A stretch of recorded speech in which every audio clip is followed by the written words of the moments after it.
2009 থেকে 2023 এই সময়ে প্রতি বছর দেশ থেকে গড়ে 16 বিলিয়ন বা 1600 কোটি ডলার পাচার হয়েছে, যা ওই বছরগুলোতে পাওয়া নিট বিদেশি সাহায্য ও বিনিয়োগের দ্বিগুণ।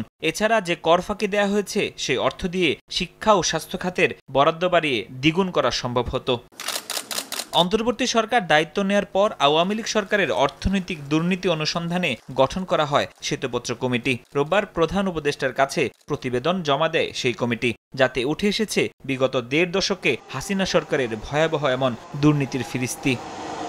প্রতিবেদনে বলা হয়, বাস্তবতাকে পাশ কাটিয়ে বাংলাদেশকে বিশ্বে অর্থনৈতিকভাবে শক্তিশালী দেখাতে বছর বছর উচ্চ প্রবৃদ্ধির মিথ দাঁড় করিয়েছিল হাসিনা সরকার। গত ১৫ বছরে আওয়ামী লীগ সরকার উন্নয়ন খাতে ব্যয় করেছে ৭,২০,০০০ কোটি টাকা।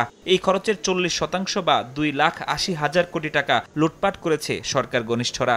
একটা চিত্র যেটা দেয়া হয়েছে যে প্রবৃদ্ধি প্রতি বছরই বাড়ছিল, বিশেষ করে সপ্তম পঞ্চবার্ষিকী পরিকল্পনার অধীনে।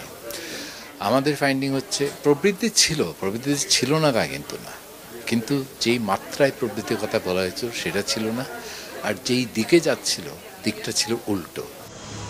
শ্বেতপত্র প্রতিবেদনে উঠে আসে ব্যাংক খাতের লুটপাটের ভয়াবহ চিত্র।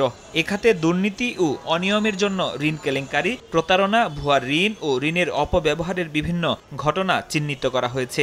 ব্যাংক খাতে যে পরিমাণ অর্থ লুটপাট হয়েছে তা দিয়ে নির্মাণ করা যেত 14টি মেট্রো রেল বা 24টি পদ্মা সেতু। গত 15 বছর ধরে যে ধরনের নৈরাজ্য চলেছে তাতে আসলে ব্যাংকিং খাত অত্যন্ত দুর্বল হয়ে পড়েছে। এখানে প্রায় 60টির মতো ব্যাংক, কিন্তু এর মধ্যে 10-15টি ছাড়া আর বাকিদের স্বাস্থ্য খুব একটা ভালো না।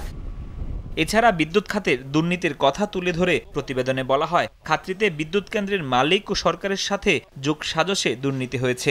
দুর্নীতির চ্যানেল হিসেবে কাজ করেছেন তৎকালীন জ্বালানি উপদেষ্টা, প্রতিমন্ত্রী ও বিদ্যুৎ বিভাগ। আর ছোট বড় সকল প্রকল্প পাশ করাতে লাগত তৎকালীন প্রধানমন্ত্রীর অনুমতি। বিগত 15 বছরে বাজারের স্বাভাবিক সরবরাহ ব্যবস্থাকে পুরোপুরি ধ্বংস করে কারসাজির সরবরাহ প্রক্রিয়া তৈরির মাধ্যমে বাজার ব্যবস্থাকে অকার্যকর করা হয়, যার ফলে উচ্চমূল্যে পণ্য কিনতে বাধ্য হয়েছেন ভোক্তারা। ফরহাদুর রহমান, সময় সংবাদ, ঢাকা।